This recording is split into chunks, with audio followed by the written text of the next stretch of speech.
विश्वं दर्पणदृश्यमाननगरी तुल्यन्निजान्तर्गतं पश्यन्नात्मनि मायया बहिरिवोद्भूतं यथा निद्रया यस्साक्षात् कुरुते प्रबोधसमये स्वात्मानमेवाद्वयं तस्मै श्रीगुरुमूर्तये नमः इदं श्रीदक्षिणामूर्तये बीजस्यान्तरिवाङ्कुरो जगदिदं प्राङ्निर्विकल्पं पुनः मायाकल्पितदेशकालकलना वैचित्रचित्रीकृतं मायावीव विजृम्भयत्यपि महायोगी वयस्वेच्छया तस्मै श्रीगुरुमूर्तये नमः इदं श्रीदक्षिणामूर्तये तस्मै श्रीगुरुमूर्तये नमः इदं श्रीदक्षिणामूर्तये।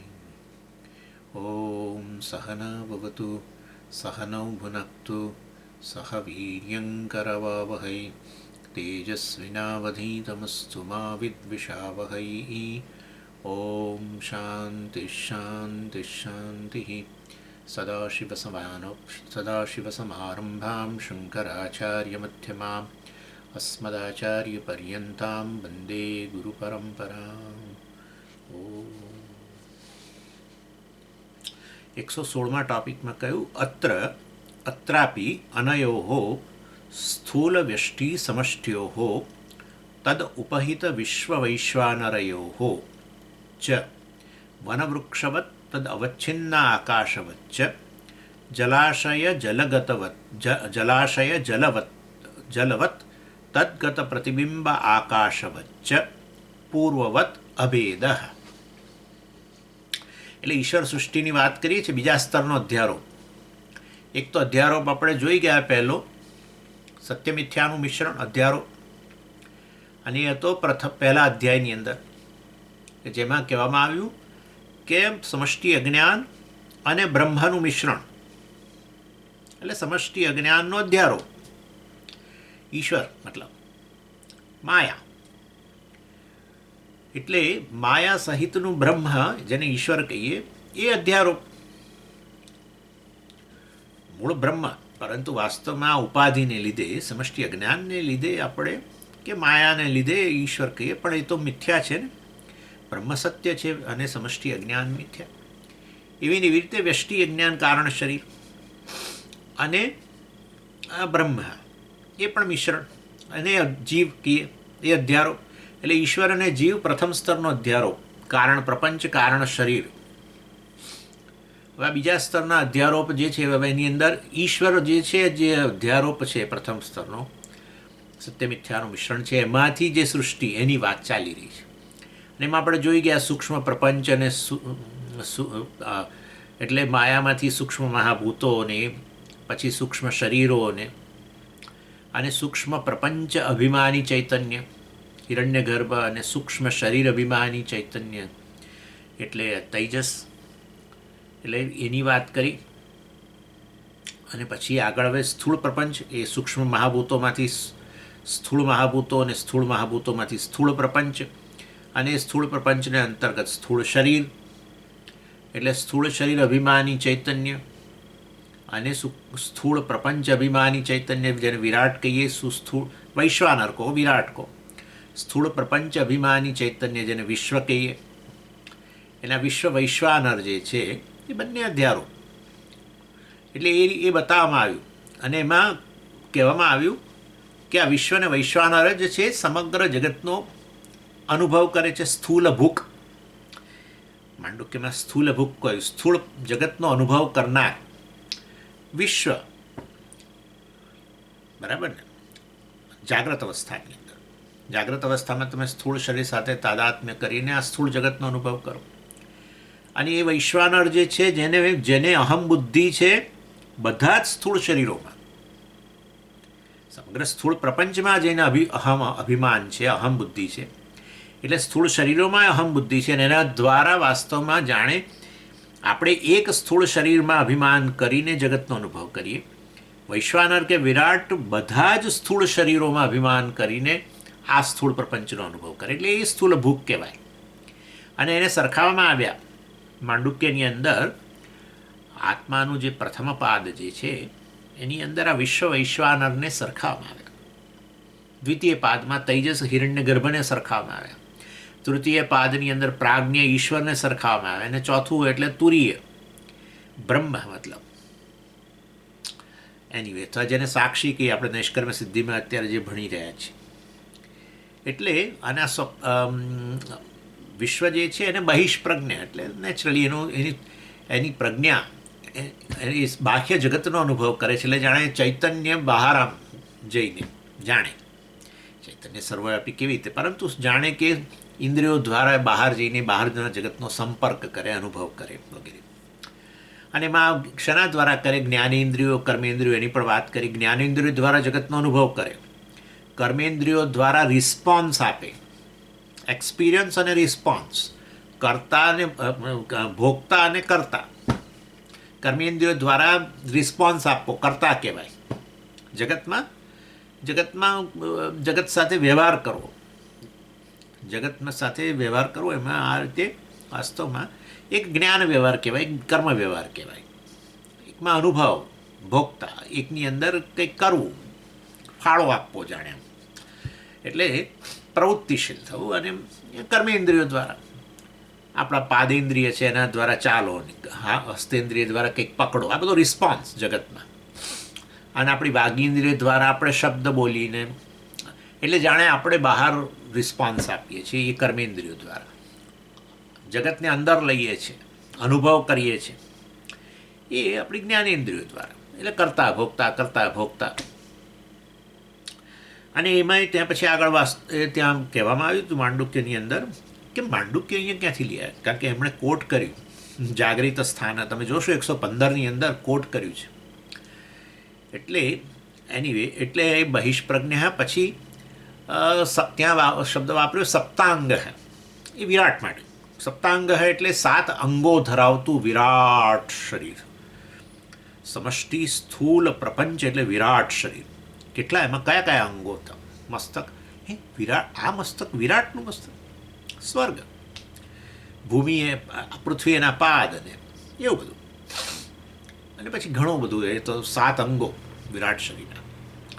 અને આ સૂર્યચંદ્ર જે છે એ આ 2 આંખો, એવી રીતે. અગ્નિ એનું મુખ વિરાટનું વગેરે. કારણ કે અગ્નિ મુખ દ્વારા આ વસ્તુ અંદર જાય ને, આપણે જે આહુતિ આપીએ અન્ન વગેરે મુખમાં જાય ને પહેલાં, એટલે અગ્નિ જે છે એમાં આહુતિ અપાય. અગ્નિમાં આપણે હોમીએ, એટલે અગ્નિ એનું મુખ વિરાટનું.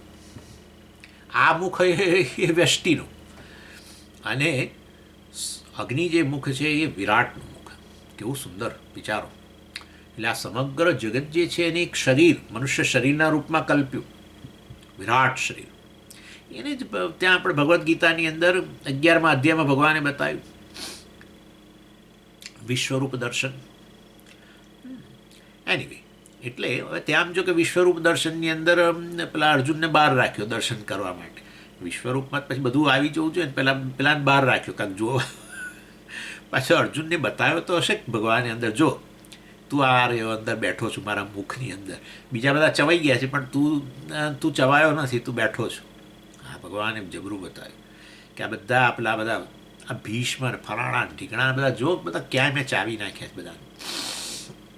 કેવું અર્જુન જેવો, અર્જુન ભળવીર કહેવાય, ડરી ગયો જોઈને. એ તો તમે ને હું તો એ જોઈ શકીએ જ નહીં. પહેલી ક્ષણે જ આપણે તો રામ બોલો ભાઈ રામ થઈ જાય. વિચાર કરો, કારણ કે આવું કાળ મુખ જેની અંદર આખું જગત આમ હોમાઈ રહ્યું હોય પ્રત્યેક ક્ષણે. આ જગતની અંદર અત્યારે હું બોલ્યો એની અંદર અત્યારે આ જ ક્ષણે કેટલાય લોકો અને કેટલાય જીવો મૃત્યુ પામ્યા હશે. કેટલું ચાલે છે બધું. અને ખાલી આજ તો પૃથ્વી પરની વાત કરીએ છીએ, આપણે બહાર બ્રહ્માંડમાં શું ચાલે છે કલ્પના જ નથી. આખીને આખા પેલા રાક્ષસો, બ્લેક હોલ, માય ગોડ, આખા સમય જાય બીજા બ્લેક હોલમાં, કે કલ્પના જ નથી આવતી મને તો. એ તો આ લોકો જે છે બધા આપણા શું જેને કહીએ આપણે એસ્ટ્રોનોમર્સ બધા જે છે, જે બધા ભણનારા બધું ખગોળ વિજ્ઞાન, એવું ખગોળ વિજ્ઞાન કે હા, ખગોળ વિજ્ઞાન ભણનારા જે છે બધા, એ લોકો તો દિગ્મૂળ થઈ ગયેલા છે બધા. હમણાં કંઈક શોધ્યું છે એ લોકોએ કે આખું આખું પેલો સૂર્યમાળાઓ ધરાવતું આખી એક વસ્તુ બ્લેક હોલ બીજામાં સમાઈ જાય છે. એની કહેવાનો આશય છે એટલે આવો પરમેશ્વર જે છે એને આમ જુઓ કે આ બધું સમાઈ રહ્યું છે એના મુખની અંદર. એટલે અગ્નિ કહ્યું ત્યાં, અને અંદરથી આમ જ્વાળાઓ બધી પ્રગટતી હતી. ભગવાને જ્યારે બતાવ્યું વિશ્વરૂપ ત્યારે અંદરથી આમ જ્વાળાઓ બધી આમ, અને એની અંદર બધા હોમાઈ રહ્યા હતા. આ બધા ભીષ્મ ને બધા એ તો બધા ભાતના પેલા કોળિયા જ. એટલે એ તો કલ્પના કરવી જ અઘરી છે વસ્તુ. એની એટલે સપ્તાંગ આપણે વૈશ્વાનર માટે, 59 મુખ આપણા માટે. બંને વસ્તુ ત્યાં કઈ ત્યાં આત્માનો પ્રથમ પાદની અંદર આ જ્યારે સ્થૂળ શરીર અભિમાન ચૈતન્ય વિશ્વ અને સ્થૂળ પ્રપંચ અભિમાની ચૈતન્ય વૈશ્વાનર કે વિરાટ, એમાં બંનેને કહ્યું. એમાં સપ્તાંગ વિશેષણ જે છે વિરાટ માટે, એને 19 મુખ ધરાવતું, એટલે આ જ્ઞાનેન્દ્રિયો, 5 કર્મેન્દ્રિયો, 5 જ્ઞાનેન્દ્રિયો અને 5 પ્રાણ અને 4 અંતઃકરણ બધું મળીને એ જે છે એવું મુખ ધરાવતું એ આપણો વિશ્વ. અને આ રીતે એટલે એના દ્વારા બાહ્ય જગત આ જે છે આ પ્રકારનું પંચ મહાભૂતોમાંથી બનેલું જગત જે છે ભૌતિક જગત જેને કે એનો અનુભવ કરે. સ્વપ્નની અંદર કેવળ આંતરિક જગત જે મહાભૂતોમાંથી બનેલું નથી, કેવળ એ તો વાસનામય છે ને, એનો અનુભવ કરે. એમાં તૈજસ અને પછી હિરણ્યગર્ભ વગેરે. હિરણ્યગર્ભ એટલે એને અહમ બુદ્ધિ છે બધા જ સ્વપ્ન પુરુષોમાં, બધા જ સ્વપ્ન પુરુષો દ્વારા બધા જ સ્વપ્ન જગતનો અનુભવ કરનારો, સૂક્ષ્મ પ્રપંચનો અનુભવ કરનારો એ હિરણ્યગર્ભ, જેને સૂક્ષ્મ પ્રપંચ અભિમાની ચૈતન્ય કહીએ. આ સૂક્ષ્મ શરીર અભિમાની ચૈતન્ય, કારણ કે અંતઃકરણમાંથી બનેલા છે ને બધું. અંતઃકરણમાંથી બન્યા છીએ સ્વપ્ન પુરુષ, અને અંતઃકરણમાંથી બનેલું છે સ્વપ્ન પ્રપંચ વાસનાઓમાંથી. એટલા માટે સમજી સૂક્ષ્મ શરીર તો આખું સૂક્ષ્મ શરીર ક્યાં છે? એટલે અંતઃકરણનો એક ભાગ ચિત્ત જેને કહીએ વાસનાઓ કહીએ, જ્યાં વાસનાઓનો સ્ટોરેજ છે, એમાંથી જ બધી વાસનાઓ ઉદ્ભૂત થાય. અને એ વાસનામય જગત, અને વાસનામય જગતનો અનુભવ કરનાર એ પાછો જે વ્યક્તિ જે છે એ પણ વાસનામય. હા, તમે દાખલા કે તમે જુઓ કે તમે જઈ રહ્યા છો બદ્રીનાથ. હવે તમે એટલે કોણ? આ શરીર થી તો તમે સભાન નથી, એટલે નવું શરીર. એ સૂક્ષ્મ શરીર જે છે એ સૂક્ષ્મ શરીર એટલે તમારે એવું નહીં માનવાનું કે આ આપણું સૂક્ષ્મ શરીર આ 19 અવયવ, એ નહીં. સૂક્ષ્મ શરીર એટલે વાસનામય શરીર એમ. એ વાસનામય શરીર દ્વારા તમે વાસનામય જગત, જેને સ્વપ્ન જગત કહીએ, એનો અનુભવ કરો. અને આ રીતે વિશ્વ વૈશ્વાનરની વાત કરે છે અહીંયા છેવટે. કારણ કે પેલું તો સૂક્ષ્મ શરીર ને સૂક્ષ્મ પ્રપંચ અભિમાની બધું તો પહેલાં થઈ ગયું. ઈશ્વર સૃષ્ટિની વાત કરી ત્યાં સૂક્ષ્મથી શરૂઆત કરવી પડે ને, અને પછી આ સ્થૂળ. અને આ રીતે પછી છેવટે ઈશ્વર સૃષ્ટિ જે છે એને અહીંયા હવે સમાપન કરે છે. કારણ કે હવે તૃતીય અધ્યાય આવશે જેમાં જીવ સૃષ્ટિની વાત થશે. પ્રથમ અધ્યાયમાં જીવ અને ઈશ્વર બંને અધ્યારોપ છે કહ્યું. બીજા અધ્યાયમાં ઈશ્વર સૃષ્ટિની વાત કરી. હવે ત્રીજા અધ્યાયમાં જીવ સૃષ્ટિની વાત કરશે. અને પછી કહેશે જીવ સૃષ્ટિમાંથી મુક્ત થઈ જાઓ, અપવાદ આવશે છેલ્લે. અત્યારે તો બધો અધ્યારોપ ચાલી રહ્યો છે. છેલ્લે ચોથા અધ્યાયમાં અપવાદ. આ બધું તો વાસ્તવમાં મિથ્યા છે. જે સત્ય છે તે વાસ્તવમાં ઈશ્વરનું સત્ય, તો એ વાસ્તવમાં બ્રહ્મ છે, અને તમે બ્રહ્મ છો, જીવે બ્રહ્મ છે. એટલે અત્યારે તો અધ્યારોપથી જ ચાલે છે. શરૂઆત કરી ઉપાધિ સમષ્ટિ અજ્ઞાન અને વ્યષ્ટિ અજ્ઞાનનો અધ્યારોપ, અને પછી સમષ્ટિ અજ્ઞાન એટલે માયા સહિતનું આ બ્રહ્મ જે છે, જે અધ્યારોપ છે ઈશ્વર, એની સૃષ્ટિની અત્યારે ચર્ચા ચાલે છે. આ તમને એક કોન્ટેક્સ્ટ આપું છું શું ચાલી રહ્યું છે. એટલે અહીંયા હવે 116મા શ્લોકની ટોપિકની અંદર આ વસ્તુ કહે છે, એક જનરલ ઓબ્ઝર્વેશન વિશ્વ અને વૈશ્વાનરના સંદર્ભમાં, કે આમ તમે જુઓ તો વ્યષ્ટિ અને સમષ્ટિ બરાબર, વિશ્વ અને વૈશ્વાનર. પરંતુ વ્યષ્ટિ સમષ્ટિ બોલીએ, પરંતુ આપણા મનની અંદર તરત વ્યષ્ટિ સમષ્ટિ એટલે ભૌતિક રીતે જે છૂટા એવું આપણા મનમાં આવે. પરંતુ તમે જો જુઓ તો એને ભૌતિક રીતે તમે છૂટા ન પાડી શકો. બંને સ્વતંત્ર એકબીજાથી, વ્યષ્ટિ અને સમષ્ટિ, વિશ્વ અને વૈશ્વાનર, વિશ્વ અને વિરાટ, વિરાટ પુરુષને વિશ્વ, આપણો જાગ્રત પુરુષ છે કે એ બે છૂટા, એ ભૌતિક રીતે છૂટા ન પાડી શકો. એટલે એ વસ્તુ આપણે અહીંયા જરા કહે છે આ બધું. એટલે આ વસ્તુનો એક જનરલ ઓબ્ઝર્વેશન વિશ્વ અને વૈશ્વાનર વચ્ચે, વ્યષ્ટિ ને સમષ્ટિ વચ્ચે, આમ તો આગળ કહી જ શકાય અને કહેલું જ હશે, પરંતુ આપણે ફરી પાછું આ વસ્તુ અહીંયા કહે છે.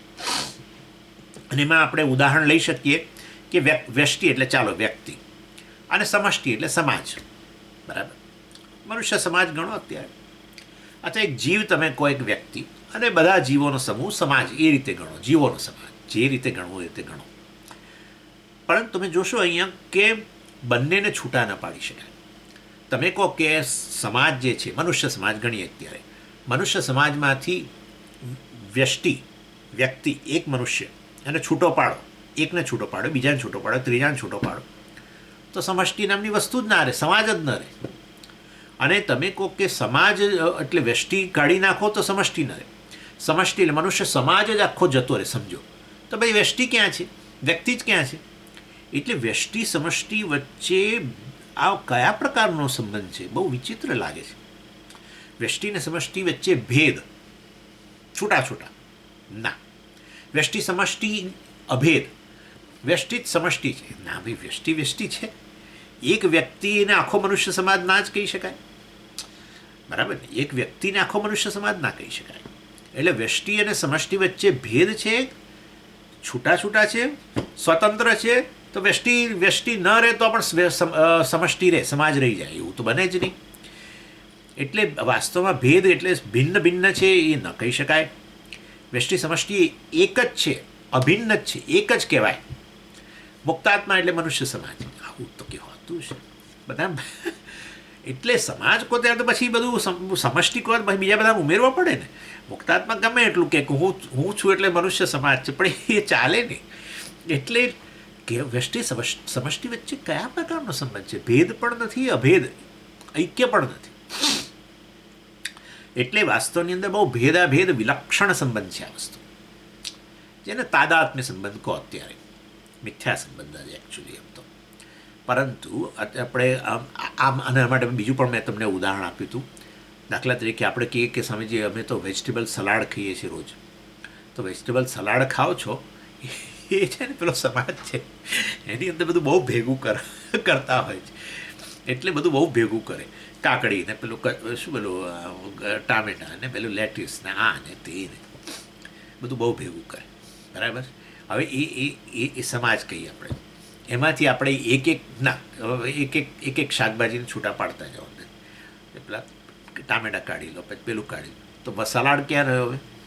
Fruit salad. હા જુઓ, ફ્રૂટ સલાડ એટલે પેલો બનાવે નહીં, આ ફ્રૂટનો સલાડ, એમ પેલો દૂધવાળું નહીં. એક વિચિત્ર કોમ્બિનેશન છે આપણે ત્યાં. આયુર્વેદવાળા કહે છે કે તમે અનેક પ્રકારની બીમારીઓને નોતરો છો, ફ્રૂટને દૂધની અંદર નાખીને પછી પેલું બનાવીને ખાય છે લોકો. એ ખાટા ફ્રૂટોને દૂધની અંદર નાખ્યા નહીં. એટલે ફ્રૂટ સલાડ હોય તો પણ એક ફ્રૂટને છૂટું પાડી દો તો સલાડ જ ન રહે. આખો સલાડ જતો રહ્યો તો પછી વ્યષ્ટિ એટલે એક ફ્રૂટ ન રહે. ઇન શોર્ટ, આ કયા પ્રકારનો સંબંધ છે વ્યષ્ટિ સમષ્ટિનો? એટલે એને આપણે પછી આ રીતે કહ્યું તાદાત્મ્ય સંબંધ ગણો. ઐક્ય પણ નહીં અને છૂટા છૂટા પણ નહીં. વ્યષ્ટિને સમષ્ટિ ભિન્ન ભિન્ન ના. વ્યષ્ટિ સમષ્ટિ એક જ, વ્યષ્ટિને બદલે સમષ્ટિ કોણ, સમષ્ટિને બદલે વ્યષ્ટિ કોણ? ના, એ પણ નહીં. વ્યષ્ટિ વ્યષ્ટિ, સમષ્ટિ સમષ્ટિ, તો વ્યષ્ટિ સમષ્ટિ તો બંને છૂટા, એ પણ નહીં. સમજી ગયા તમે? એટલે આ પ્રકારની વસ્તુ છે ભેદાભેદ. હવે ભેદ હોય તો અભેદ ના હોય ને અભેદ હોય તો ભેદ ના હોય. એટલે મેં તમને કહ્યું કે આ બહુ વિલક્ષણ સંબંધ છે અને મિથ્યા સંબંધે કહી શકો, પરંતુ છે આવું.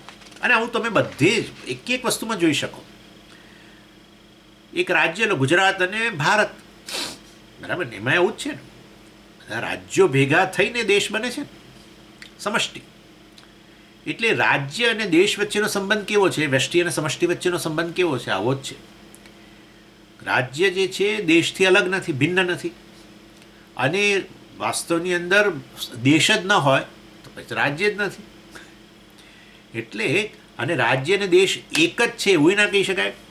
ગુજરાત રાજ્ય બરાબર ભારત, એટલે ક્યારેક સ્વામીજી ભારત શબ્દ વાપરજો અને ક્યારેક હવે ગુજરાત વાપરજો. એક જ વસ્તુ છે, એ બંને સમાનાર્થી શબ્દો છે. ના ના ભાઈ, એકનું ક્ષેત્રફળ અમુક જ કિલોમીટર, બીજાનું ક્ષેત્રફળ ઘણું મોટું છે. એટલે એક ગુજરાત વગેરે તો એક ભાષા બોલનારો પ્રદેશ ગુજરાતી. ભારત છે અનેક ભાષાઓ, એટલે છૂટું જુદું છે જ, એમ અભિન્ન ન કહી શકાય. સમાનાર્થી એટલે શું? રાજ્યને બદલે દેશ વાપરો શબ્દ, દેશને બદલે રાજ્ય શબ્દ, આવું તો ન થઈ શકે. રાજ્ય રાજ્ય છે, દેશ દેશ છે, તો છૂટા છે ના, છૂટાય નથી. બસ આ સમજી લેજો. ભેદાભેદ, ભેદ અને અભેદ એટલે ભેદાભેદ વિલક્ષણ જ કહેવું પડે, પણ એની વે એટલે આવો પ્રકારનો સંબંધ છે. અને આ સંબંધ તમે મેં તમને અહીંયા અત્યારે આપણે આ વિશ્વાનર વચ્ચેની વાત કરું છું, એવો ને એવું તમે ત્યાં સૂક્ષ્મ શરીર અને સૂક્ષ્મ પ્રપંચ પણ આવો જ ભેદાભેદ સંબંધ. તૈજસ અને હિરણ્ય ગર્ભ વચ્ચે પણ આ પ્રકારનો સંબંધ. અને કારણ શરીર અને કારણ પ્રપંચ અભિમાની વચ્ચે પણ એ પ્રકારે, કારણ શરીર અને કારણ પ્રપંચ વચ્ચે પણ આ પ્રકારનો સંબંધ, કારણ શરીર અભિમાની ચૈતન્ય અને કારણ પ્રપંચ અભિમાની ચૈતન્ય વચ્ચે પણ એ પ્રકારનો સંબંધ. સમજી ગયા? એટલે જીવ અને ઈશ્વર ભેદાભેદ કે એટલે વાસ્તવની અંદર કહેવાનો આશય એ છે, જીવ જે છે એ ઈશ્વરથી અભિન્ન ગણવો જોઈએ. તો જીવ અને ઈશ્વર એક જ ગણીએ, અભિન્ન એટલે ના એવું પણ નહીં. તો જીવ અને ઈશ્વર ભિન્ન ભિન્ન છે એવું એ નહીં. બસ એટલે કારણના સ્તરે પણ, કારણ પ્રપંચ કારણ શરીરના સ્તરે, સૂક્ષ્મ પ્રપંચ સૂક્ષ્મ શરીરના સ્તરે, કે સ્થૂળ શરીર સ્થૂળ પ્રપંચના સ્તરે, ખાલી પ્રપંચના સ્તરે પણ ભેદાભેદ અને પ્રપંચ અભિમાની ચૈતન્યના સ્તરે પણ એ જ રીતે ગણવાનું. સમજી ગયા? એટલે અત્રાપી, જેમાં આપણે આગળ જોઈ ગયા છીએ, અત્રાપી એટલે અહીંયા પણ, એટલે મતલબ પહેલાં જે જોયું છે એ રીતે અહીંયા પણ. શું પહેલાં જોયું છે એટલે કે કારણ શરીર અને કારણ પ્રપંચ, કે સૂક્ષ્મ શરીર અને સૂક્ષ્મ પ્રપંચ વચ્ચે જેમ ભેદાભેદ સંબંધ છે, એવી ને એવી રીતે, અને એના અભિમાની ચૈતન્ય વચ્ચે પણ એ પ્રકારનો સંબંધ છે. એવી રીતે સ્થૂળ શરીર અને સ્થૂળ પ્રપંચ વચ્ચે પણ એ પ્રકારનો સંબંધ છે, ભેદાભેદ. અને સ્થૂળ પ્રપંચ અભિમાની ચૈતન્ય વિશ્વ, સ્થૂળ શરીર અભિમાની ચૈતન્ય વિશ્વ અને સ્થૂળ પ્રપંચ અભિમાની ચૈતન્ય વૈશ્વાનર વચ્ચે પણ આવો ભેદાભેદનો સંબંધ છે. એટલે અત્રાપી અનયોહો, અનયોહો એટલે સ્થૂળ વ્યષ્ટિ અને સમષ્ટિ વચ્ચે, અને તદ ઉપહિત વિશ્વ વૈશ્વાનરયોહો, અને એનાથી ઉપહિત ચૈતન્ય. એટલે એમાં આપણે જોયું હતું સ્થૂળ શરીર અવચ્છિન્ન ચૈતન્ય, કે સ્થૂળ શરીર પ્રતિબિંબિત ચૈતન્ય, પ્રતિબિંબવાદ ને અવચ્છેદવાદ. એવી રીતે સ્થૂળ પ્રપંચ અવચ્છિન્ન ચૈતન્ય, એન્ક્લોઝ, એનું ઉદાહરણ આપણે જોઈ ગયા છે ફોરેસ્ટ વન વગેરેનું, એ કહેશે. એટલે સ્થૂળ શરીર અવચ્છિન્ન ચૈતન્ય, સ્થૂળ પ્રપંચ અવચ્છિન્ન ચૈતન્ય, અથવા સ્થૂળ શરીર પ્રતિબિંબિત ચૈતન્ય, પ્રતિબિંબવાદને આધારે, એવું ને એવું સ્થૂળ પ્રપંચ પ્રતિબિંબ ચૈતન્ય, એની વચ્ચે પણ આવો ભેદાભેદ જ સંબંધ છે. ઇન શોર્ટ, વિશ્વ અને વૈશ્વાનર વચ્ચે પણ એવો જ ભેદાભેદ સંબંધ છે. અને એના માટે ઉદાહરણ આપે છે, પાછા યાદ કરાવે છે. વન વૃક્ષ તદ અવચ્છિન્ન આકાશ વચ્ચ. વન અને વૃક્ષ, તો વન અને વૃક્ષ વચ્ચે સંબંધ કેવો? આવો જ સંબંધ. વૃક્ષ એટલે વ્યષ્ટિ, વન એટલે સમષ્ટિ. તો વાસ્તવની અંદર એક એક વૃક્ષ કાઢી લઈએ, વૃક્ષ અને વન ભિન્ન ભિન્ન છે, ચાલો તો વૃક્ષ દૂર કરો, ભિન્ન છે તો છૂટા જ છે, તો પછી હવે આ વૃક્ષને દૂર કરો, તો પછી હવે વન જ નહીં રહે. અરે વન જ આખું દાખલા તરીકે જતું રહ્યું, બળી ગયું, તો હવે વૃક્ષ જ નહીં રહે. એટલે કહેવાનો આશય, વૃક્ષ અને વન જબરજસ્ત વસ્તુ છે. તમે જોજો, તમે જે સોસાયટીમાં રહો છો ને, જે એપાર્ટમેન્ટમાં, ત્યાં પણ આવું જ છે. તમે એક મેમ્બર, બરાબર છે, એ એપાર્ટમેન્ટ કોમ્પ્લેક્સના તમે મેમ્બર, અને આખું એપાર્ટમેન્ટ સમષ્ટિ, ત્યાં આવું જ છે. તમે કહો અમે જતા રહીએ છીએ અહીંથી, પછી બીજા કે અમે જતા રહીએ, ત્રીજા કે અમે જતા રહીએ, તો એ પછી એ કોઓપરેટિવ સોસાયટી કે જે કહેતા હોય એ બધું બોલતા હોય છે, કોઓપરેટિવ સોસાયટી કે એપાર્ટમેન્ટ, એ જ ના રહે ને. સમજીએ એપાર્ટમેન્ટ છે, કોણ રહે છે? ભૂત રહે છે. એટલે ના ભાઈ, એ ના કહેવાય, બિલ્ડિંગ છે એમ કહેવાય એટલે ભાઈ ઇન શોર્ટ, એપાર્ટમેન્ટ દ્વારા હું એવું અત્યારે માની લઉં છું કે બધા રહેનારા લોકો સહિતનો બધું એ બિલ્ડિંગ. એટલે આ રીતે તમે ક્યાંય પણ કોઈ પણ જગ્યાએ કોઈ ઓર્ગેનાઇઝેશન હોય અને એમાં કામ કરનારા લોકો, મતલબ એ વ્યક્તિ અને સમષ્ટિ ઓર્ગેનાઇઝેશન, એમાં એ પણ આ જ છે. એટલે એ રીતે અહીંયા આપણે કહે છે કે અહીંયા ચાલો વનવૃક્ષ તદવત તદવચ્છિન્ન આકાશવત. જો વૃક્ષ જે છે અને વન એની વચ્ચે પણ આ પ્રકારનો ભેદાભેદ સંબંધ. વૃક્ષ અવચ્છિન્ન, વૃક્ષથી ઘેરાયેલું અવકાશ અને વનથી ઘેરાયેલું અવકાશ, એની વચ્ચે પણ આવો જ સંબંધ છે. બરાબર છે. એટલે ભેદાભેદ સંબંધ, તાદાત્મ્ય સંબંધ કહી શકો તમે. અને જલાશય જલવચ્ચ, જલાશય અને જલવત એમાં પેલું પ્રતિબિંબ લે છે. ચાલો પહેલાં જળાશય અને જળ. જળ એટલે અહીંયા જળનું ટીપું. જળનું ટીપું અને જળાશય એની વચ્ચે કયો સંબંધ છે? ભેદ સંબંધ છે કે અભેદ છે? ભેદાભેદ છે. ટીપું જે છે, બરાબર છે. હું તો કહું છું પેલું લઈ શકો તમે, તરંગ અને સમુદ્ર એ લઈ શકો. તરંગ અને સમુદ્ર. તરંગ જે છે સમુદ્રથી ભિન્ન છે? ના. તરંગ અને સમુદ્ર એક જ છે? ના, એવું ના કહેવાય ભાઈ. સમુદ્ર તો અનેક તરંગો છે, એક તરંગ થોડું છે. અને ન હોય તરંગ તોય તો છે જ, સમુદ્ર જળ તો છે. એની એટલે વ્યષ્ટિ સમષ્ટિમાં જળ તમે આ પણ લઈ શકો, તરંગ અને સમુદ્ર. અને પછી આગળ કહે છે તદ્ગત પ્રતિબિંબ આકાશ વચ્ચે. જળના ટીપાની અંદર કે તરંગની અંદર પ્રતિબિંબિત થતું સૂર્ય અને જળાશય કે એ સમુદ્રમાં પ્રતિબિંબિત થતો સૂર્ય, એ જે છે એના વચ્ચે પણ આવો ભેદાભેદ સંબંધ છે. એટલે અવચ્છેદવાદની રીતે લો, અવચ્છેદવાદમાં પેલું ઉદાહરણ લેવું પડે. વન અને વૃક્ષથી, વૃક્ષમાંથી ઘેરાયેલો અવકાશ અને વનમાં ઘેરાયેલો અવકાશ, એ જે છે એમાં અવચ્છેદવાદ, અવચ્છિન્ન આકાશ ઘેરાયેલું. અને પ્રતિબિંબની અંદર આ તમે જળાશય અને જળનું ટીપું. જળનું ટીપું છે વાસ્તવમાં જળાશયથી છૂટું નથી અને તદ્દન અભેદ પણ નથી. જળનું ટીપું અને જળાશય એક જ વસ્તુ છે, સમાનાર્થી શબ્દ છે. ના ભાઈ, એ સમાનાર્થી પણ નથી, એક ઐક્ય પણ નથી, અભેદ પણ નથી.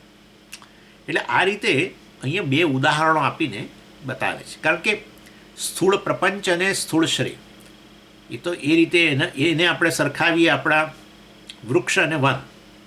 પછી સ્થૂળ શરીર અભિમાની ચૈતન્ય અને સ્થૂળ પ્રપંચ અભિમાની ચૈતન્ય, એના માટે પછી આગળ અવકાશ લઈ આવે કે વૃક્ષથી ઘેરાયેલો અવકાશ અને વનથી ઘેરાયેલો અવકાશ. એટલે આકાશ કેમ લઈ આવ્યા? કારણ કે પેલું ચૈતન્ય જ પાછું છે તે, એના વચ્ચે પણ ભેદાભેદ સંબંધ. એટલે વન અને વૃક્ષથી ઘેરાયેલો અવકાશ, બંનેમાં ભેદાભેદ સંબંધ. એવી રીતે સ્થૂળ શરીર અને સ્થૂળ પ્રપંચ, ભેદાભેદ સંબંધ. સ્થૂળ પ્રપંચ અભિમાની ચૈતન્ય અને સ્થૂળ શરીર અભિમાની ચૈતન્ય, અને એમાં સ્થૂળ શરીર અવચ્છિન્ન ચૈતન્ય કહો અને સ્થૂળ પ્રપંચ અવચ્છિન્ન ચૈતન્ય કહો, તો એના વચ્ચે પણ ભેદાભેદ સંબંધ. આ રીતે આપણે યાદ રાખવા. એટલે આ 116મો ટોપિક. પછી આગળ કહે છે એવમ, જુઓ સમાપન થઈ રહ્યું છે ઈશ્વર સૃષ્ટિનું. પંચીકૃત પંચભૂતેભ્ય સ્થૂલ પ્રપંચ ઉત્પત્તિ. સૂક્ષ્મ પ્રપંચની તો વાત થઈ ગઈ, હવે આ સ્થૂળ પ્રપંચ પણ અહીં પૂરો થયો. એટલે કહે છે, શું કહે છે? એવમ, આ રીતે પંચીકૃત પંચભૂતેભ્ય, આ જે 5 મહાભૂતો છે જે કેવી રીતે ઉત્પન્ન થયેલા છે? પંચીકરણ દ્વારા ઉત્પન્ન થયેલા છે 5 મહાભૂતો. કયા? 5 સ્થૂળ મહાભૂતોની વાત કરીએ. કારણ કે આપણે સ્થૂળ સૃષ્ટિની વાત ચાલે છે ને ત્યારે, સ્થૂળ શરીર, સ્થૂળ પ્રપંચ. એટલે સ્થૂળ પ્રપંચ જે છે કે સ્થૂળ શરીર હોય, શેમાંથી બનેલો છે? સ્થૂળ મહાભૂતોમાંથી. એ સ્થૂળ મહાભૂતો કેવી રીતે બનેલા છે? તો કે આગળ આપણે કહી ગયા, સૂક્ષ્મ મહાભૂતોનું પંચીકરણ થયેલું છે, હે ને? તમને ખબર છે પંચીકરણ. એટલે પંચીકૃત પંચભૂતેભ્ય, પંચીકરણથી ઉત્પન્ન થયેલા 5 સ્થૂળ મહાભૂતો જે છે એમાંથી સ્થૂળ પ્રપંચ ઉત્પત્તિ, એમાંથી આ સ્થૂળ પ્રપંચની ઉત્પત્તિ થઈ, સ્થૂળ શરીરની ઉત્પત્તિ થઈ.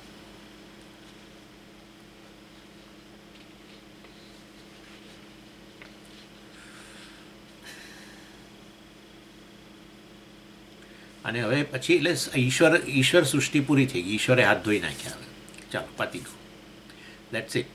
સ્થૂળ શરીર બનાવી દીધા, સ્થૂળ પ્રપંચ બનાવ્યા, અને સ્થૂળ શરીર અભિમાની ચૈતન્ય દ્વારા સ્થૂળ પ્રપંચનો અનુભવ, અથવા તો બધા જ સ્થૂળ શરીરોમાં અહમ બુદ્ધિ કરીને રહેલો વિરાટ, એ આ સ્થૂળ પ્રપંચનો અનુભવ કરે.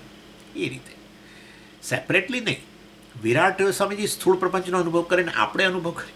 અરે ભાઈ, પણ વાસ્તવની અંદર બધા જ સ્થૂળ શરીરોમાં જેને અભિમાન છે, બધા સ્થૂળ શરીરોમાં અહમ બુદ્ધિ રાખીને રહેલો વિરાટ કહેવાય. એક સ્થૂળ શરીરમાં અહમ બુદ્ધિ રાખી રહેલો વિશ્વ કહેવાય. સમજાય છે ને હું શું કહું છું? પણ સમજીએ, આપણે એક સ્થૂળ શરીરમાં અહમ બુદ્ધિ રાખીએ અને એ બધા સ્થૂળ શરીરમાં અહમ બુદ્ધિ રાખીએ, પણ મને વાંધો નથી, પણ એણે આ શરીરમાં અહમ બુદ્ધિ નહીં રાખવાની. આ તો હું જ છું.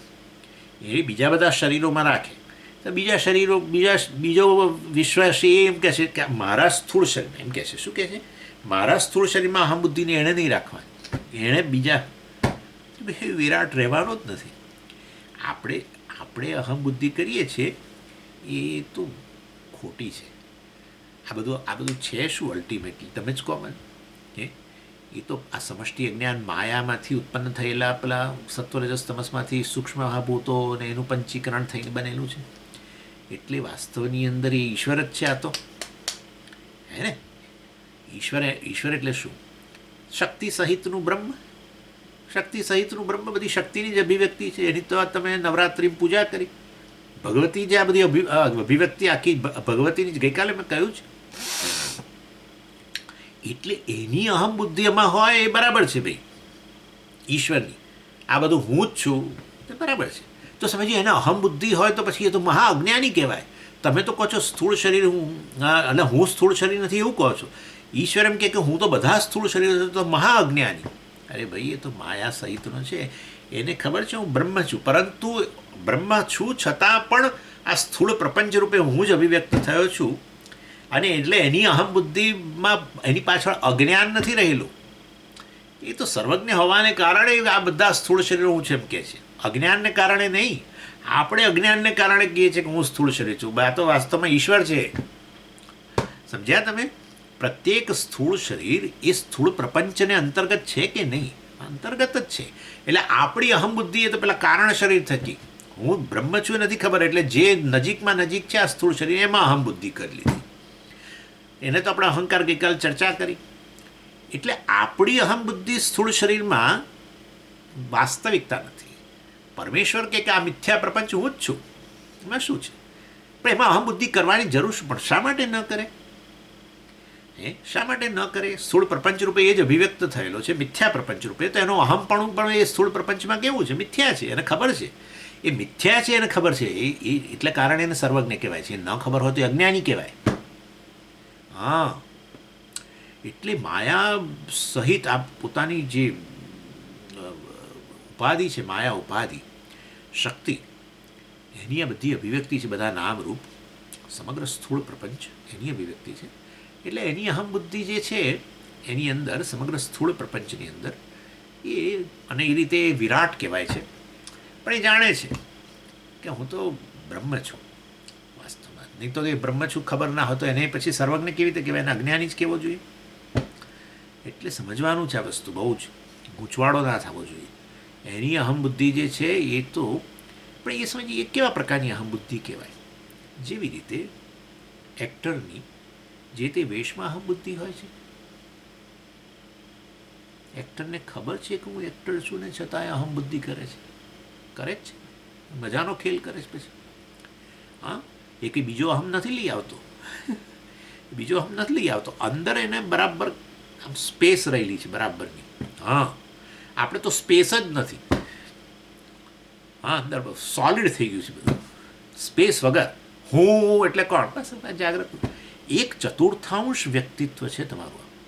જાગ્રત પુરુષ તમારું એક ચતુર્થાંશ ભાગ છે, ખાલી એક ચતુર્થાંશ. બીજું વેઇટ કરીને બેઠું છે.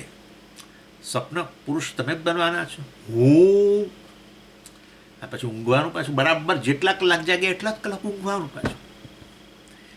ત્યાર પાછો અહમ, એટલે એક ચતુર્થાંશ ભાગ છે પણ જાણે કે એ દુનિયા છે. બસ હું કોણ? બસ આ જાગ્રત પુરુષ. બીજી બે અવસ્થાઓ પણ એમ તો સમજ તો એક તૃતીયાંશ કહેવું જોઈએ તમારે આ જાગ્રત પુરુષ. ના ભાઈ, ચોથું પેલું તુરીએ લઈ આવવું પડશે. એ તુરીએ તે ચોથું ના કહેવાય સ્વામીજી. એ વાત એ એક્ટર બરાબર ને. જેટલા રોલ ભજવા એટલા ભજો, 3 રોલ ભજવો વાંધો નહીં, પણ 3 રોલની અંદર છે તો એક જ એક્ટર. હા, એ ચતુર્થ કહેવાય. ત્યાં ચોથો ના કહેવાય સ્વામીજી. પણ કેમ ચોથો કહો છો? કારણ કે આ 3થી વિલક્ષણ છે, માટે ચોથો કહીએ. સમજ્યા?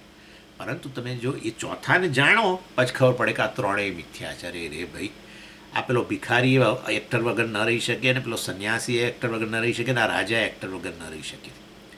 કારણ કે ભિખારીનો હાથ એ એક્ટરનો હાથ છે, કે રાજાનો હાથ છે દંડ ઉગામેલો એ એક્ટરનો જ હાથ છે, અને પેલો સંન્યાસી જે છે એ આશીર્વાદ આપી રહેલો છે એ હાથ એ પેલા એક્ટરનો જ હાથ છે.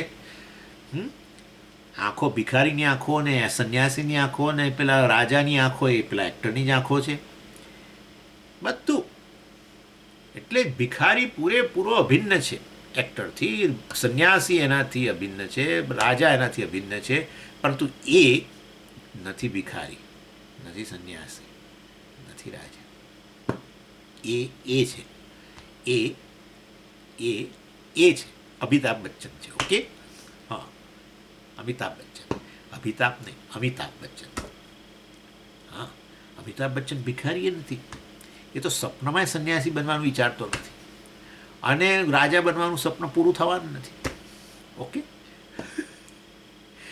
એટલે 3માંથી વિલક્ષણ છે, માટે ચોથો કહીએ છીએ, નહીં કે ખરેખર ચોથો છે. એ વાત તમે જો, એ બ્રહ્મ કહો, સાક્ષી કહો, ચૈતન્ય. એનીવે, એટલે આ રીતે વાસ્તવમાં આ ઈશ્વર સૃષ્ટિની વાત આ રીતે અહીંયા પૂરી કરે છે. અને એ છેલ્લે 118ની અંદર કે છે આ વસ્તુનો મતલબ સમાપન, પૂરેપૂરું સમાપન.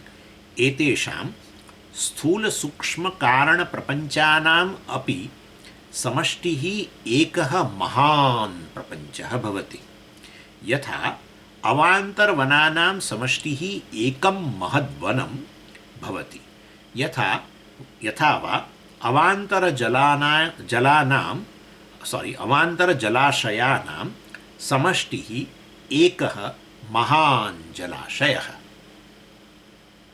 હવે પાછી બધી સમષ્ટિઓનો પાછો સમાવેશ કરીને એક મોટી સમષ્ટિ લાવે છે. બહુ જ એટલે એલર્ટ રહેવું પડે અહીંયા તો. એટલે ક્યાંથી શરૂઆત થઈ હતી એ પાછું કે આ બધું શું ચાલે છે, ક્યાંથી શરૂઆત થઈ હતી. હવે આ તો પૂરું થવા, આ બીજો અધ્યાય પૂરો થવા આવ્યો ત્યારે હવે વિચાર આવે કે આ બધું ક્યાંથી શું ચાલે. અઘરું લાગે ને આ પછી આપણને, પણ બહુ સિસ્ટમેટિક જાય છે એકદમ. જો વેદાંત શાસ્ત્રના બધા જ, તમને કહું, વેદાંત શાસ્ત્રના બધા જ સિદ્ધાંતોની સ્પષ્ટતા જોઈતી હોય તો તત્વબોધ કરતા વેદાંત સારું. તત્વબોધ સુંદર, પરંતુ વેદાંત સાર જેટલી સિસ્ટમેટિક કશું નથી. એનીવે, એટલે શું એમનું ઓબ્ઝર્વેશન છે હવે છેવટે? પહેલાં આપણે પેલું કારણ શરીર અને કારણ પ્રપંચ ભણી ગયા, સમષ્ટિ દ્રષ્ટિ, અને પછી સૂક્ષ્મ શરીર અને સૂક્ષ્મ પ્રપંચ, અને હવે હમણાં આપણે વિશ્વ અને પછી એના અભિમાની ચૈતન્ય, કારણ શરીર અભિમાની ચૈતન્ય પ્રાજ્ઞ કહ્યું, અને કારણ પ્રપંચ અભિમાની માયા, પ્રપંચ અભિમાની માયા અભિમાની ચૈતન્ય જેને બ્રહ્મ, એને આપણે ઈશ્વર કહ્યું. બરાબર, એ પહેલાં અધ્યાયમાં પતી ગયું. પછી આ ઈશ્વર સૃષ્ટિની વાત શરૂ કરી એટલે પહેલાં સૂક્ષ્મ શરીર અભિમાની ચૈતન્ય, સૂક્ષ્મ શરીર અને સૂક્ષ્મ પ્રપંચ એની વાત આવી. અને પછી સૂક્ષ્મ શરીર અભિમાની ચૈતન્ય તો કહેવું જ પડે, કારણ કે જે કંઈ છે એ આવેલું છે કારણ શરીર અને કારણ પ્રપંચમાંથી. તો પછી આગળ જે આવે છે એમાં પેલું અભિમાની ચૈતન્ય તો ખરું જ, બ્રહ્મ તો ખરું ને, બધું અભિન્ન જ છે, સત્ય મિથ્યાનું મિશ્રણ છે. એટલે આપણે જોડે જોડે કંઈ ચૈતન્ય કહો, બ્રહ્મ કહો, જે કહેવું હોય કહો. કારણ શરીર બ્રહ્મ, કારણ શરીર અભિમાની બ્રહ્મ કહો, ચૈતન્ય કહો. કારણ પ્રપંચ અભિમાની ચૈતન્ય કહો, પ્રાજ્ઞને ઈશ્વર. પછી સૂક્ષ્મ શરીર અભિમાની ચૈતન્ય પણ કહો. એટલે સૂક્ષ્મ શરીર અને સૂક્ષ્મ પ્રપંચ બરાબર વસ્તુ છે, પણ જો અભિમાની ચૈતન્ય ઉમેરવું પડે ને, કારણ કે એ તો મિથ્યા છે. સત્ય મિથ્યાનું મિશ્રણ એ અધ્યારોપ કહેવાય. રજ્જુ સર્પનું મિશ્રણ એને આપણે સર્પનો અધ્યારોપ કહીએ ને, રજ્જુ પરનો. એનીવે, સત્ય મિથ્યાનું મિશ્રણ એટલે સત્યાનુતે મિથુનીકરણ. એટલા માટે ત્યાં બ્રહ્મસૂત્રમાં આપણે ભણી ગયેલા છે, સત્યાનુતે મિથુનીકરણ. મિથુન, સત્યના અનૃતનું મિથુનીકરણ જાણે કોઈ ન થઈ શકે. તમે જાણો છો રજ્જુ સર્પનું મિશ્રણ બનાવીએ કંઈ બનતું હશે? એ તો અજ્ઞાનને કારણે આપણે સર્પનો અધ્યારોપ કરી રજ્જુ પર, પણ કહેવાય આમ જાણે મિશ્રણ, સત્ય અને મિથ્યાનું મિશ્રણ. એને પછી એટલે સ્થૂળ શરીર સ્થૂળ પ્રપંચ પણ અહીંયા આવી ગયું, અને એના અભિમાન ચેતન એટલે વિશ્વને વૈશ્વાનરની વાત આવી. અને હવે એ અહીંયા કહે છે સ્થૂળ સૂક્ષ્મ કારણ પ્રપંચાનામ અપી સમષ્ટિ. બોલો, કારણ પ્રપંચ સમષ્ટિ, નેચરલી કારણ શરીર વ્યષ્ટિ, કારણ પ્રપંચ સમષ્ટિ, સૂક્ષ્મ શરીર વ્યષ્ટિ, સૂક્ષ્મ પ્રપંચ સમષ્ટિ, અને સ્થૂળ શરીર વ્યષ્ટિ, સ્થૂળ પ્રપંચ સમષ્ટિ. તો કે છે આ સમષ્ટિઓનો સરવાળો કરો, અને સમષ્ટિ એક મહાન પ્રપંચ. આ ત્રણેય સમષ્ટિઓનો સરવાળો કરો. હવે કારણ પ્રપંચ વત્તા સૂક્ષ્મ પ્રપંચ વત્તા સ્થૂળ પ્રપંચ. એમ તો એના માટે આપણે, અને એની સાથે એના ચૈતન્યનો સરવાળો ઈશ્વર વત્તા હિરણ્ય ગર્ભ વત્તા વિરાટ. એમ એટલે એ રીતે જે સરવાળો કરો તો એક મહાન પ્રપંચ ભવતી, તો એક મહાન પ્રપંચ બને. મહાન સમષ્ટિ મતલબ પ્રપંચ એટલે સમષ્ટિ, શરીર એટલે વ્યષ્ટિ, સૂક્ષ્મ શરીર કારણ શરીર, સ્થૂળ શરીર એટલે બધું વ્યષ્ટિ, સૂક્ષ્મ કારણ પ્રપંચ માયા કહો કે સૂક્ષ્મ પ્રપંચ, અને સ્થૂળ પ્રપંચ સમષ્ટિ. પ્રપંચ આવ્યો એટલે મતલબ સૃષ્ટિ. પ્રપંચ આપણે ગુજરાતીમાં પ્રપંચ શબ્દ જુદા, પ્રપંચ સમજ્યા, પ્રપંચ કરે છે પ્રપંચ પ્રકૃષ્ટ પંચ અસ્તમાં, એટલે પંચ પંચ બધી વસ્તુઓ સૂક્ષ્મના સ્તરે પણ અને સમષ્ટિ. એટલે સ્થૂળમાં તો પ્રપંચ શબ્દ બહુ જ સરળતાથી સમજી શકાય. પ્રત્યેક વસ્તુ પંચ પંચ છે, પાંચ મહાભૂતોનો સરવાળો છે પ્રત્યેક. ચાલો, એટલે એ રીતે સમષ્ટિ સમષ્ટિ સમષ્ટિ ત્રણ સમષ્ટિઓને ભેગી કરીને મહાસમષ્ટિ, અથવા તો વિરાટ વત્તા હિરણ્યગર્ભ વત્તા અંતર્યામી કે ઈશ્વર, આ રીતે અહીંયા કહે છે. એટલે એતેષામ સ્થૂલ સૂક્ષ્મ કારણ પ્રપંચાનામ અપી સમષ્ટિ એક મહાન પ્રપંચ ભવતી. અને એ રીતે વાસ્તવ, અને આવું કરીએ છીએ આપણે જે લોકો હિસાબ લખતા હોય છે ને એ લોકો આવું કરે કે ભાઈ આજે દવાઓનો કુલ ખર્ચો કેટલો થયો, શાકભાજીનો કુલ ખર્ચો કેટલો, આપણે બધા ફળ ખરીદ્યા એનો કુલ ખર્ચો કેટલો, પછી બધી પેલી નાસ્તા ખરીદતા હોય છે ચવાણું ફલાણું ઢીકણું, એ બધાનો ખર્ચો કેટલો, ફરસાણ ખરીદ્યું એમાં કે આપણે એક થોડું પેકેટ લઈએ, કોઈ દુકાનમાં ચડીએ બે ચાર વસ્તુ ફૂલવડી લઈએ, ફલાણું લઈએ, ઢીકણું લઈએ, એટલે એ બધાનો સરવાળો, અને પાછી એનો બધાનો પાછો સરવાળો આ બધાનો ગ્રાન્ડ ટોટલ કહે ને, ગ્રાન્ડ ટોટલ એટલે ટોટલ એક્સપેન્ડિચર ઓફ વેજીટેબલ ને ટોટલ એક્સપેન્ડિચર ઓફ આ બધું દાળ ને ફલાણું અનાજ બધું, ટોટલ એક્સપેન્ડિચર ઓફ શાકભાજી ને પછી પાછું એનું બધાનું ટોટલ, અને ગ્રાન્ડ ટોટલ કહેવાય. એવું કરે છે અહીંયા બસ. એટલે સમષ્ટિ, આ વ્યષ્ટિનો સરવાળો બધો સમષ્ટિ, એ કારણના સ્તરે કારણ શરીરો બધા સહિતનો કારણ પ્રપંચ, અવ્યક્ત અવસ્થા છે, તમે જાણો છો બધા જીવોની અવ્યક્ત અવસ્થા, કારણ શરીર અભિમાની ચૈતન્ય એટલે અવ્યક્ત જીવો, એ અવ્યક્ત જીવોનો સરવાળો એટલે કારણ પ્રપંચ. અને પછી એના આ બધા સૂક્ષ્મ શરીરો સહિતનો સૂક્ષ્મ શરીરોનો સમૂહ સમષ્ટિ સૂક્ષ્મ પ્રપંચ, અને બધા સ્થૂળ શરીરોનો સમૂહ, બરાબર.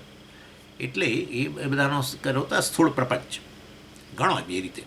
અને પછી હવે બધાનો સરવાળો સ્થૂળ પ્રપંચ વત્તા સૂક્ષ્મ પ્રપંચ વત્તા કારણ પ્રપંચ, એ રીતે કહે છે આવું. અને એના માટે ઉદાહરણ આપે છે. શું કહે છે જુઓ, યથા અવાંતર વનાનામ, અવાંતર વનાનામ એટલે વન, બરાબર છે. એક વન એટલે શું, બધા વૃક્ષોનો સમૂહ, એ વન એટલે સમષ્ટિ. પણ આવું વન ગુજરાતમાં ડાંગમાં, મહારાષ્ટ્રની અંદર નાગપુર પાસે બધા ઘણા હશે, પરંતુ આ તો એક એક્ઝામ્પલ આપો.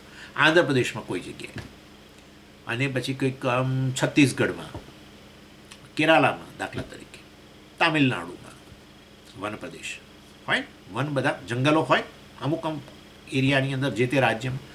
હવે કહે છે એ બધા વનોનો, બધી સમષ્ટિઓનો પણ સરવાળો કરો. એટલે પછી આપણે કહીએ હા ભારતની અંદર 33% વન પ્રદેશ છે, એમ કે 33% વન પ્રદેશ. એટલે આ ટોટલ બધું કરી દીધું. પ્રત્યેક રાજ્યનું જે સમષ્ટિ હતી વન સમષ્ટિ, એનો સરવાળો કર્યો. એટલે આ રીતે વાસ્તવની અંદર યથા અવાંતર વનાનામ સમષ્ટિ એ મહાવનમ, દાખલા તરીકે કહીએ આપણે અવાંતર વનાનામ સમષ્ટિ એકમ મહદ્વનમ, એક મહાન વન જે છે એમ કહી શકો. અથવા બીજું ઉદાહરણ આપે છે. આપણે આ ઉદાહરણો જે ચાલી રહ્યા છે એ જ ઉદાહરણોને આગળ વધારે છે. યથા અવાંતર જલાશયાનામ સમષ્ટિ એક મહાન જલાશય. જળાશય દાખલા ઘણો ને તળાવ છે આપણા ત્યાં, આપણા ગુજરાતમાં, આમાં રાજસ્થાનમાં કોઈ જગ્યા હોય ને, પછી મહારાષ્ટ્રમાં હોય ને. એટલે આ બધા તળાવો છે, તળાવ જ સમષ્ટિ થયું. જળનું ટીપું વ્યષ્ટિ કહેવાય, પણ જળાશય જે છે કંઈ પણ હોય, તળાવ કે તમે ડેમ ગણો કે જે ગણવું હોય, એટલે એ વાસ્તવમાં સમષ્ટિ કહેવાય. હવે એ બધા પાછા સમષ્ટિઓનો સરવાળો કરો, બધા તળાવોનો કે બધા ડેમનો, અને તો વાસ્તવમાં પછી મહાન એક, બધા ભેગા કરો તો એક મહાન જલાશય. એટલે પછી આપણે કહીએ કે આપણે ત્યાં આટલો જળનો જથ્થો છે વગેરે જે કહેતા હોય. પેલામાં તો વન પ્રદેશ કહી શકાય, જાણે સંપૂર્ણ વન પ્રદેશ, કે ભારતમાં વન પ્રદેશ આટલો છે. ફોરેસ્ટ કવર આ લોકો બોલતા હોય છે, ફોરેસ્ટ કવર. એટલે એવી રીતે અહીંયા જળાશયનું પણ કહી શકો.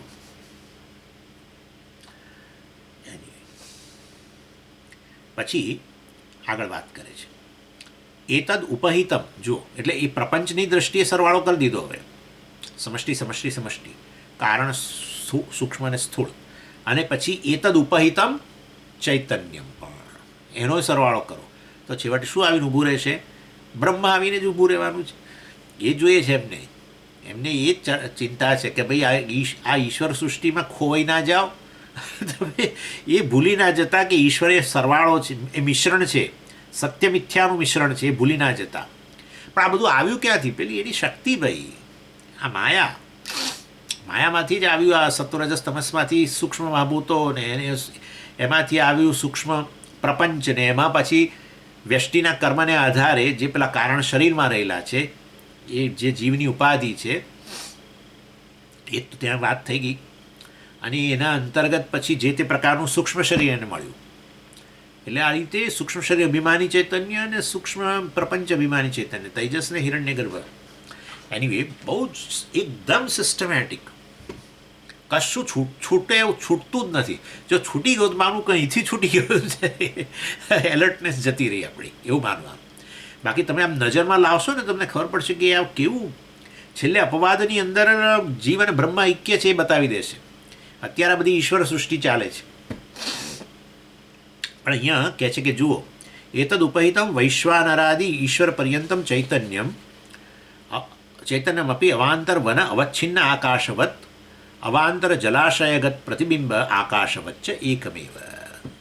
શું કહે છે કે હવે ચાલો ચૈતન્યના સ્તરે કહીએ કે ચૈતન્યમાં આ બધા મહાપ્રપંચો જે છે, બધા મહાપ્રપંચોનો સરવાળો, મહાપ્રપંચ, તો પ્રપંચ અભિમાની ચૈતન્યનો પણ સરવાળો કરવો પડશે ને, બરાબર? તો પછી કારણ પ્રપંચ અભિમાની ચૈતન્ય વત્તા સૂક્ષ્મ પ્રપંચ અભિમાની ચૈતન્ય વત્તા સ્થૂળ પ્રપંચ અભિમાની ચૈતન્ય, એટલે કે ઈશ્વર અંતર્યામી વત્તા હિરણ્ય ગર્ભ વત્તા વિરાટ, એ કરવું પડશે આપણે, એમ કે છે. અને તો એને આપણે શું નામ આપીશું? એટલે કહે છે કે એને આપણે નામ આપી દઈએ બ્રહ્મ. એતદ ઉપહિતમ, જો આવશે આગળ બ્રહ્મ પૂરેપૂરું આપણે જે અહમ બ્રહ્માસ્મિ કહીએ છીએ નહીં, પણ આ ત્રણે ચૈતન્યનો સરવાળો કરો, બરાબર છે? તો બ્રહ્મ કહીએ આપણે અત્યારે ઉપહિત બ્રહ્મ, બરાબર? મહાપ્રપંચ ઉપહિત ચૈતન્ય, મહાપ્રપંચ અભિમાની ચૈતન્ય બ્રહ્મ. એટલે આ જે બ્રહ્મની વાત કરીએ છીએ હજુ ઉપાધિ સહિતનું બ્રહ્મ, જેને આ શાસ્ત્રની અંદર કહેવામાં, જો શાસ્ત્ર બ્રહ્મ શબ્દ બંને રીતે વપરાય છે.